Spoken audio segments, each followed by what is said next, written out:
चला धावूया रक्तदान जनजागृतीसाठी. चला धावूया प्लॅस्टिक मुक्तीसाठी.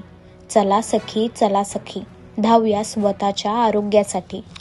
रन फॉर हेल्थ या मिनी मॅरेथॉन स्पर्धेची संकल्पना असून 8 मार्च जागतिक महिला दिनाचे औचित्य साधून मॅरेथॉन स्पर्धा ही 9 मार्चला आयोजित केली आहे.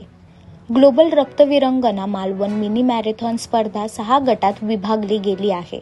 देऊळवाडा सागरी महामार्ग ते कोळंबपूल सागरी महामार्ग अशी ह्या स्पर्धेची मार्गिका असणार आहे. ग्लोबल रक्तविरंगना मालवण मॅरेथॉन 2025 चे आयोजनाचे 3रे वर्ष आहे. ही स्पर्धा विनामूल्य फक्त महिलांसाठी आयोजित करण्यात आली असून जास्तीत जास्त महिलांनी ह्यात सहभागी होण्याचे आवाहन ग्लोबल रक्तविरंगना मालवण, ग्लोबल मालवणी सामाजिक संस्था, ग्लोबल रक्तदाते मालवण सिंधुदुर्ग, ग्लोबल रक्तदाते कोकण महाराष्ट्र यांनी केले आहे.